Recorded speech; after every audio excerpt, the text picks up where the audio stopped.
প্রিয় শিক্ষার্থী বন্ধুরা আসসালামু আলাইকুম। অ্যাকাউন্টিং ক্লাসে স্বাগত জানাচ্ছি, আমি সোহেল রানা। আজ আমি আবারও আপনাদের সামনে হাজির হয়েছি নতুন একটি ভিডিও নিয়ে। আমার আজকের ভিডিওর বিষয় হলো একাদশ ও দ্বাদশ শ্রেণীদের হিসাব বিজ্ঞান প্রথম পত্রের অষ্টম অধ্যায় দৃশ্যমান ও অদৃশ্যমান সম্পদের হিসাব রক্ষণ এই অধ্যায় থেকে। আর যে অঙ্কটি আমি করাবো সেটি ঢাকা বোর্ডে 2024 সালে এসেছিল। তো চলুন বন্ধুরা, আগে আমরা অঙ্কটি পড়ে আসি। খান অটো 2023 সালের 1 জুলাই তারিখে 10 লক্ষ টাকা মূল্যের একটি মেশিন ক্রয় করে। মেশিনটির উপর 15% ভ্যাট প্রদান করা হয়। মেশিনটির জন্য আনয়ন খরচ 10,000 টাকা ও সংস্থাপন খরচ বাবদ 15,000 টাকা প্রদান করা হয়।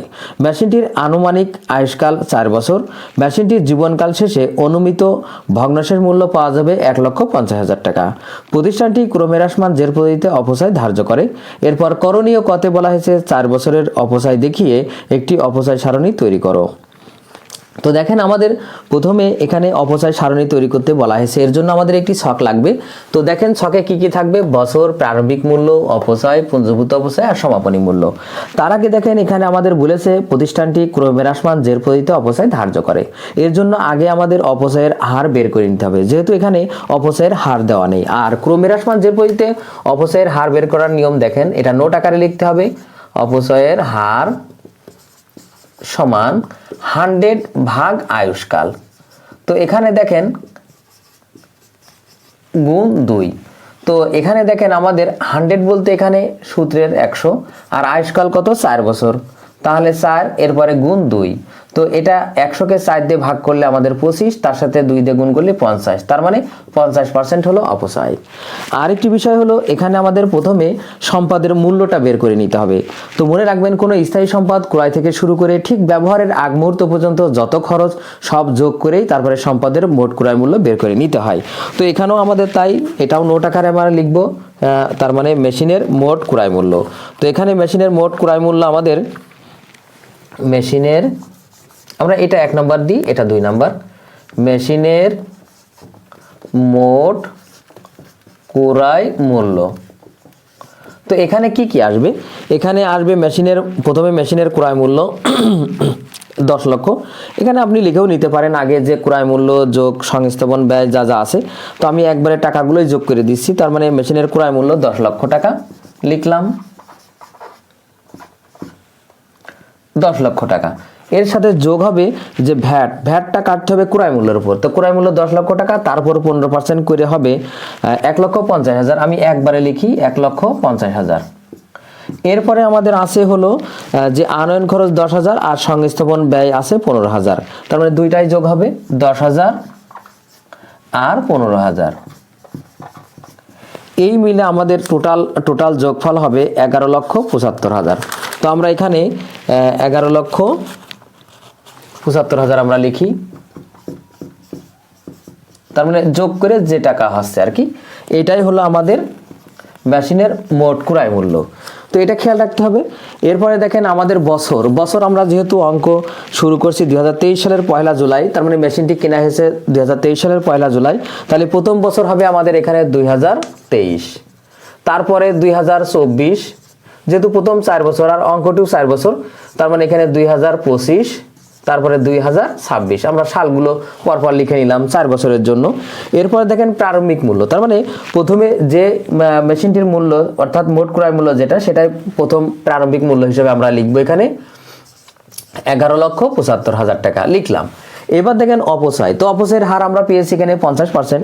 তো এখানে খেয়াল করবেন যে এই 11 লক্ষ অর্থাৎ প্রারম্ভিক মূল্যের উপরে আমাদের অপচয়টা বের করতে হবে। অপচয়ের হারের জন্য একটা ঘর রাখলেও হতো, তো আমরা এখানে নির্ণয় করেছি, এই জন্য হারটা লিখলাম না। তো এই 50% প্রথমে আমার এই 11,75,000 টাকার উপর 50% করব, করে যে টাকা হয়।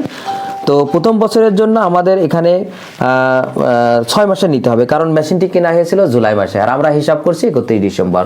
তো জুলাই থেকে 31 ডিসেম্বর আমাদের আসে হলো 6 মাস। সেই জন্য আমাদের এখানে প্রথম 6 মাসের অপচয় 2,93,750, 2,93,750। তার মানে 11,75,000 টাকার উপর 50% করে যে টাকা হলো তার অর্ধেক নিলাম, অর্থাৎ 6 মাসের জন্য 12 দিয়ে ভাগ 6 দিয়ে গুণ করে আমরা 2,93,750 টাকা পেলাম।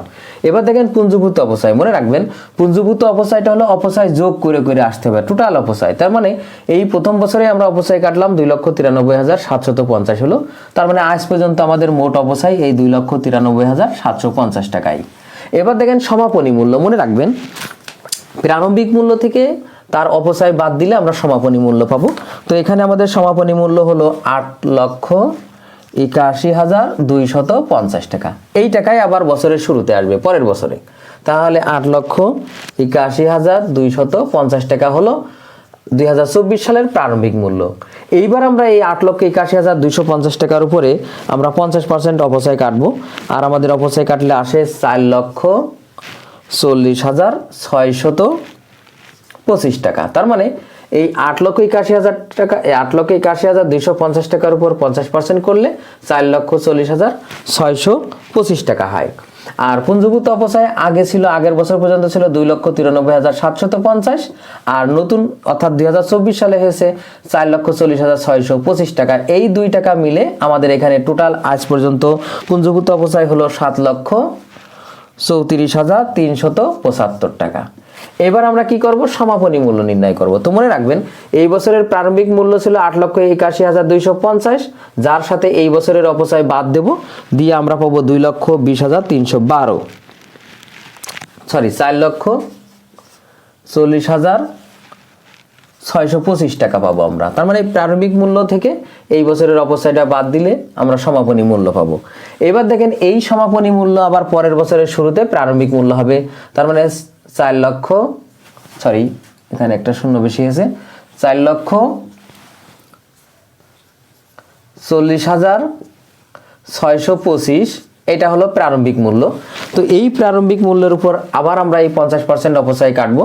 তো 50% কাটলে হবে 2,20,313 টাকা। তো এখানে এই অপচয় দেখেন, আর আগের বছর পর্যন্ত আমাদের পুঞ্জীভূত অপচয় যা ছিল তার সাথে আমরা যোগ করে মোট পুঞ্জীভূত অপচয় বের করব, যেটা হবে আমাদের 9,54,688 টাকা। এবার কি করব দেখেন, এবার আবার আমাদের সমাপনী মূল্য নির্ণয় করতে হবে। তো প্রারম্ভিক মূল্য থেকে এই বছরের অপচয়টা বাদ দিয়ে আমরা সমাপনী মূল্য পাবো, তার মানে 2,20,312 টাকা। এটা ছিল আমাদের সমাপনী। এই টাকায় আবার আমাদের পরবর্তী বছরে প্রারম্ভিক মূল্য হবে, তার মানে 2,20,312 টাকা হলো আমাদের এই 2026 সালের প্রারম্ভিক মূল্য। আবার আমাদের এই টাকার উপর অপচয় কাটতে হবে। তবে এবার খেয়াল রাখতে হবে, যেহেতু এটা শেষ বছর, মেশিনের আয়ুষ্কাল ছিল 4 বছর, তাই আমরা শেষ বছরে আমাদের ওই যেহেতু ভুল ছিল যে বছর শেষে মানে অনুমিত ভগ্নাংশের মূল্য পাওয়া যাবে 1,50,000, তার মানে হিসাব নিকাশ করার পরে আমাদের বছর শেষে মানে শেষ বছরের শেষে আমাদের 1,50,000 টাকা এই সমাপনী উদ্বৃত্ত থাকবে। এখন যেহেতু প্রারম্ভিক উদ্বৃত্ত এইটা আর সমাপনী উদ্বৃত্ত এইটা, তার মানে এই প্রারম্ভিক উদ্বৃত্ত থেকে এই সমাপনী উদ্বৃত্ত বাদ দিলেই আমরা এই 26 সালের অপচয় পাবো। 26 সালের এই অপচয় নির্ণয় 50% করব না, আমরা ঠিক এইভাবে বিয়োগ করে বের করব। তার মানে প্রারম্ভিক মূল্য এত ছিল, বছর শেষে আর থাকছে এত, তাহলে মাঝে যেটুকু সেটুকু কি অপচয়, তাহলে আমাদের সেই অপচয়টা হলো 70,312 টাকা। আবার দেখেন আমাদের পুঞ্জীভূত অপচয় বের করতে হবে, তার মানে এই টাকা থেকে এই টাকা যোগ করে আমরা পুঞ্জীভূত অপচয় বের করব, তার মানে 10,25,000 টাকা। দেখেন এই 10,25,000 আর এই বছর শেষে আমার আর থাকছে কত, 1,50,000 মিলে আমার ওই প্রারম্ভিক মূল্যটা হয়ে যাবে। তার মানে ওই সম্পদ এখন আমাদের টোটাল অপচয় হয়েছে এত আর আছে এত, এই দুইটা মিলেই শুরুতে যা ছিল সেটা। এটাই ছিল আমাদের ক প্রশ্নের উত্তর, অর্থাৎ অপচয় সারণী। এবার দেখেন খতে বলা হয়েছে প্রতিষ্ঠানের বইয়ে প্রথম 2 বছরে জাবেদা দাখিলা দাও। তো এখানে জাবেদা করতে বলা হয়েছে প্রথম 2 বছরে, তার মানে মেশিনটি দেখেন প্রথমে কেনা হয়েছিল 2023 সালে, তাহলে 2023 ও 2024 সালে জাবেদা দিতে বলা হয়েছে। তো জাবেদার নিয়ম আমাদের সকলেরই জানা, যে যেখানে যেখানে লেনদেন সংগৃহীত হবে সেই লেনদেনগুলো জাবেদা করতে হবে। তো তার আগে দেখেন এখানে মেশিন ক্রয় করা হয়েছিল 10 লক্ষ টাকা, তার সাথে আরও কিছু ব্যয় বা খরচ প্রদান করা হয়েছে। তো আমরা জানি কোনো স্থায়ী সম্পদ ক্রয় থেকে শুরু করে ব্যবহারের আগ পর্যন্ত যত খরচ হবে সব একত্রে যোগ করে ওই মেশিন নামেই জাবেদা করতে হবে। তো যেহেতু সকল খরচ একত্রে যোগ করে মেশিন নামেই জাবেদা করতে হবে, সেহেতু আলাদা আলাদা করে জাবেদা না করে আমরা একত্রে যোগ করে তারপরে একবারে মেশিন হিসাব বলে জাবেদা করব। তাহলে কি হবে, সহজ হবে এবং সময় কম ব্যয় হবে। তো দেখেন আমরা এখানে 2023 প্রথম সাল লিখলাম। এরপরে দেখেন জুলাই মাসে মেশিনটি ক্রয় করা হয়েছিল, জুলাইয়ের 1 তারিখে। তাহলে আমরা জুলাইয়ের 1 তারিখে মেশিন ক্রয় হয়েছিল 10 লক্ষ টাকা, সাথে কিছু ব্যয়, সব মিলে একত্রে মেশিনের ব্যয় হয়েছিল 11,75,000 টাকা। তাহলে আমরা এই 11,75,000 টাকা মেশিন ক্রয় বলে আমরা জাবেদা করব। তো জাবেদার নিয়মটা কি, ঠিক এইরকম। কি ক্রয় করা হলো, মেশিন। তাহলে মেশিন একটি পক্ষ, আমরা এখানে পক্ষ বের করব ঠিক এইভাবে। তাহলে মেশিন হিসাব বলে আমরা লিখলাম। মেশিনটি ক্রয় করা হলো কিসের মাধ্যমে, নগদে না চেকে বলা নেই। তবে মনে রাখবেন, যদি অনেক অঙ্কের বা অনেক অ্যামাউন্ট বা বেশি অ্যামাউন্ট দিয়ে যদি কোনো কিছু ক্রয় করা হয়, সেই ক্ষেত্রে মানে এক কথায় অনেক অ্যামাউন্টের লেনদেনগুলো আমরা ব্যাংকের মাধ্যমে করে থাকি। তাহলে আমরা এটাও ওই মনে করে নেব যেটা ব্যাংকের মাধ্যমে লেনদেন সম্পন্ন হয়েছে। তাই মেশিন ক্রয় করা হলো, মেশিন একটি পক্ষ, কিসের মাধ্যমে ক্রয় করা হলো, চেকের মাধ্যমে বা ব্যাংকের মাধ্যমে। তাই ব্যাংক আরেকটি পক্ষ, তাই আমরা এখানে লিখলাম ব্যাংক হিসাব। এবার আমাদের দেখতে হবে এই লেনদেনের ফলে আমাদের মেশিন কি ছিল, সম্পদ। আর সম্পদ বৃদ্ধি পাচ্ছে, আমরা জানি সম্পদ বৃদ্ধি পেলে ডেবিট, তাই মেশিন ডেবিট।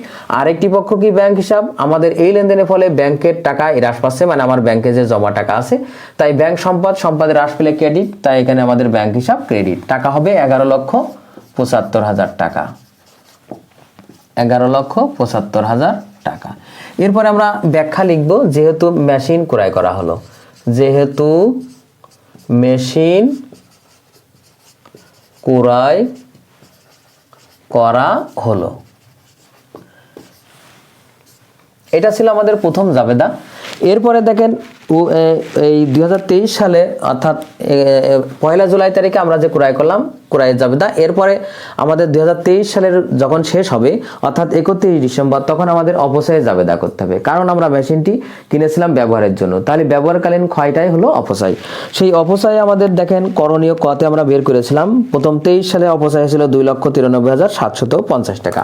তাহলে আমাদের এখানে ডিসেম্বর 31 আমরা অপচয়ের জাবেদা করব। আর অপচয়ের জাবেদা কি করা হলো, অপচয় কি হলো, অপচয় হলো। তাহলে অপচয় একটি কি, খরচ হিসাব। তাহলে অপচয় এখানে খরচ বৃদ্ধি পাচ্ছে, খরচ বৃদ্ধি পেলে ডেবিট, তাই অপচয় হিসাব ডেবিট। আর মনে রাখবেন অপচয়টা হচ্ছে কার, মেশিনের। তাহলে মেশিন কি, একটা সম্পদ, সম্পদের হ্রাস পাচ্ছে। আরেকটি বিষয়, আমরা ওই সম্পদ না লিখে আমরা মেশিনের বিপরীতে এখানে পুঞ্জীভূত অপচয় বলে লিখব। এটা কেন, এটা এই কারণেই আমরা পুঞ্জীভূত বলে লিখব, যে পুঞ্জীভূত অপচয় দ্বারা নাগে লিখে নিই। এই কারণেই আমরা পুঞ্জীভূত বলে লিখবো যে মেশিনটি প্রথম বছরে যে সুবিধা পাওয়া যায় পরবর্তী বছরেও একই সুবিধা পাওয়া যাবে। সেজন্য মেশিনের মূল্য হ্রাস না করে মেশিনের বিপরীতে আমরা একটা হিসাব খুলি, সেটা হলো পুঞ্জীভূত অপচয়। এটা হলো মেশিন অর্থাৎ বিপরীত সম্পদ হিসেবে কাজ করে। যেহেতু এটা বিপরীত সম্পদ, আর বিপরীত সম্পদ আমাদের কি হচ্ছে, বৃদ্ধি পাচ্ছে। তার মানে বিপরীত সম্পদের বিপরীত। তো সম্পদের বিপরীত মানে সম্পদ বৃদ্ধি পেলে যদি ডেবিট হয়, তাহলে সম্পদের বিপরীতটা কি হবে, ক্রেডিট। তাই এখানে পুঞ্জীভূত অপচয় ক্রেডিট। কত টাকা আমাদের অপচয় যা হয়েছিল, 2,93,750 টাকা, 2,93,750, 2,93,750। তবে মনে রাখবেন ওই পুঞ্জীভূত অপচয়েরই আরেকটি জাবেদা করতে হবে। তো আমরা এখানে আগে ব্যাখ্যাটা লিখে নিই। অপচয় ধার্য করা হলো। মনে রাখবেন এই অপচয়েরই আরেকটি জাবেদা করতে হবে, সমাপনী দাখিলা, যেটা আয় বিবরণীতে ট্রান্সফারের জাবেদা। তো এটা নিয়ম এই অপচয়ের অঙ্কের ক্ষেত্রে, যে মনে রাখবেন যে অপচয় যে পরিমাণ টাকা হবে সেই পরিমাণ টাকাই সঙ্গে সঙ্গে আমরা আয় বিবরণীতে ট্রান্সফার করব। তো যদি আমরা এখানে আয় বিবরণীতে ট্রান্সফার করি, তাহলে অপচয় আয় বিবরণীর খরচের দিকে যায়, অর্থাৎ ডেবিট। তাহলে এই জন্য আয় বিবরণী ডেবিট পক্ষ বৃদ্ধি পাচ্ছে, তাই আয় বিবরণী আমাদের এখানে ডেবিট হবে। আয় বিবরণী ডেবিট। আর অপরপক্ষে এই আয় বিবরণীতে ট্রান্সফার করছে আমরা কি, অপচয়। তার মানে আমার অপচয় খরচটা হ্রাস পাচ্ছে, তাহলে আয় খরচ হ্রাস পেলে কি হয়, ক্রেডিট। তার মানে অপচয় হিসাব এখন ক্রেডিট। আর আমাদের এখানে ব্যাখ্যা লিখতে হবে যে অপচয়কে আয় বিবরণীতে স্থানান্তর করা হলো। অপচয়কে আয় বিবরণীতে স্থানান্তর করা হলো। কত টাকা? ওই একই পরিমাণ টাকা, অর্থাৎ 2,93,750 টাকা, 2,93,750 টাকা। এবার দেখেন 2023 শেষ, এরপর আমরা 2024 সালে জাবেদা করব। তবে 2024 সালে অন্য কোনো লেনদেন হয়নি, এখানে আমাদের 2024 সালে এই দুইটা জাবেদা করতে হবে, অর্থাৎ অপচয় হয়েছে অপচয়ের জাবেদা, আর হলো অপচয়টাকে আয়বহির্ভূত ট্রান্সফারের জাবেদা করব। তো এখানে দেখেন প্রথমে ওই একই 2024 সালে আমরা বছর শেষে অর্থাৎ 31 ডিসেম্বর তারিখে এই জাবেদা করব। তাহলে অপচয়ের জাবেদা পড়ব ওই একই নিয়মে, তার মানে অপচয় খরচ বৃদ্ধি পাচ্ছে ডেবিট, তার মানে অপচয় হিসাব ডেবিট। আর অপচয়ের বিপরীতে আমরা লিখব কি? পুঞ্জভূত অপচয়। ওই আগের মতোই হিসাবটা ওই রকম, যে এখানে বিপরীত সম্পদ, তার মানে অপচয় আমাদের ওই সম্পদটা ক্রেডিট না করে আমরা পুঞ্জভূত অপচয় বলে লিখি, তার মানে পুঞ্জভূত অপচয় এখন আমাদের ক্রেডিট। কত টাকা? এই বছরে আমাদের অপচয় হয়েছিল 4,40,625 টাকা, 4,40,625 টাকা, 4,40,625 টাকা। এবার দেখেন এটা আমরা অপচয় ধার্য করা হলো, অপচয় ধার্য করা হলো, ব্যাখ্যাটা আমরা লিখে দেব, তাহলে সুন্দর হবে। এরপরে দেখেন এই অপচয়টাকেই আমরা আয় বিবরণীতে ট্রান্সফার করব ওই একই তারিখে, তাহলে আয় বিবরণী ডেবিট হবে, আমরা লিখলাম আয় বিবরণী ডেবিট। আর আয় বিবরণীতে কি ট্রান্সফার করছি? অপচয়, তাহলে আমাদের অপচয় এখানে ক্রেডিট।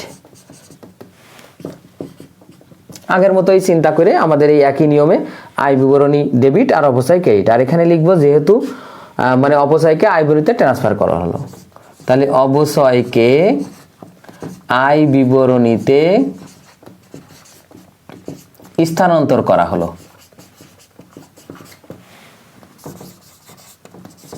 স্থানান্তর করা হলো। কত টাকা? ওই একই পরিমাণ টাকা, 4,40,625, 4,40,625। এটাই ছিল আমাদের খ প্রশ্নের উত্তর। আর গতে দেখেন বলা হয়েছে প্রতিষ্ঠানের আর্থিক বিবরণীতে অপচয় হিসাব ও মেশিন হিসাব প্রদর্শন করো প্রথম 2 বছর, তার মানে প্রথম 2 বছরের আমাদের আয় বিবরণী ও আর্থিক অবস্থার বিবরণী করতে বলা হয়েছে। তো এর জন্য আমি আগেই ছক এঁকেছি, দেখেন খান অটো এর বিশদ আয় বিবরণী আর খান অটো এর আর্থিক অবস্থার বিবরণী। আর দেখেন প্রথম 2 বছর বলতে 2023 ও 2024, এর জন্য আমি আলাদা আলাদা ঘর না করে একই ঘরের মধ্যে দেখাবো, তাহলে আমাদের সুবিধা হবে, যেহেতু আইটেম কম। তো প্রথমে দেখেন বিশদ আয় বিবরণীতে আমরা শুধুমাত্র আয় এবং ব্যয় যাই, তো উক্ত অঙ্কের মধ্যে আমাদের কোনো আয় নেই, শুধুমাত্র ব্যয় আছে, খরচ আছে। তো খরচটা হলো কি? পরিচালন ব্যয় বলে আমরা লিখব। তাহলে এখানে দেখেন পরিচালন ব্যয়, আর পরিচালন ব্যয় এটা কত? আমরা এখানে এই সালটা এর মধ্যে দেখাবো 2023। তো 2023 সালে পরিচালন ব্যয় একটাই ছিল, সেটা হলো অপচয়, তাই আমরা এখানে লিখব অপচয় বা মেশিনের অপচয়। তো আমরা এখানে দেখেন মেশিনের অপচয় বলে লিখলাম। কত টাকা মেশিনের অপচয়? 2023 সালে 2 লক্ষ, দেখেন আমরা একটা টাকায় আছে সেজন্য আমরা শেষ টাকার ঘরে লিখি 2,93,750 টাকা, এই বলে আমরা ক্লোজ করে দিলাম। তার মানে 2023 সালে আমাদের মেশিনের অপচয় ছিল মাত্র 2,93,750। এরপরে দেখেন আমরা 2024 সালে, তার মানে ওই একইভাবে পরিচালন ব্যয় 2024, তার মানে 2024 সালে ওই পরিচালন ব্যয় ছিল, এখানে কোনো আয় ছিল না, তো শুধু আয় ব্যয়টাই ছিল খরচ, সেটা আমরা মেশিনের অপচয় বলে লিখব। দেখেন মেশিনের অপচয়, তো 2024 সালে অপচয় ছিল 4,40,625 টাকা, এটা ওই আমরা একইভাবে ক্লোজ করব। এরপরে দেখেন আর্থিক অবস্থার বিবরণীও আমরা ওই একই নিয়মে, অর্থাৎ 2023-24 আমরা একই ছকের মধ্যে সাল উল্লেখ করে লিখব। তো এখানে দেখেন আমরা জানি আর্থিক অবস্থার বিবরণীতে কি কি যায়? সম্পদ, দায় আর মালিকানা সত্ত্ব। তো মনে রাখবেন এখানে আমাদের শুধু সম্পদ সাইডটাই আমাদের লিখতে হবে, কারণ এখানে দায় বা মালিকানা সত্ত্ব কিছু নেই সেই জন্য। তো প্রথমে আমরা সম্পদ দিকে আমরা জানি স্থায়ী সম্পদ বসে, তাহলে আমরা এখানে স্থায়ী সম্পদটাই আছে, আমরা স্থায়ী সম্পদ বলেই লিখলাম 2023। সেটা কি? মেশিন, তাহলে আমরা এখানে মেশিন বলে লিখব। আর মেশিনের মূল্য ছিল 11,75,000, তার মানে শুরুতে আমরা যে টাকা দিয়ে মেশিন কিনেছিলাম। আর আমরা জানি যে কোনো স্থায়ী সম্পদের যদি অপচয় থাকে সেই অপচয়টা ওই স্থায়ী সম্পদ থেকে বাদ যায়, তো সেই অপচয়টা আমরা পুঞ্জীভূত অপচয় বলে লিখব, যেটা আমাদের অপচয় ছিল। তো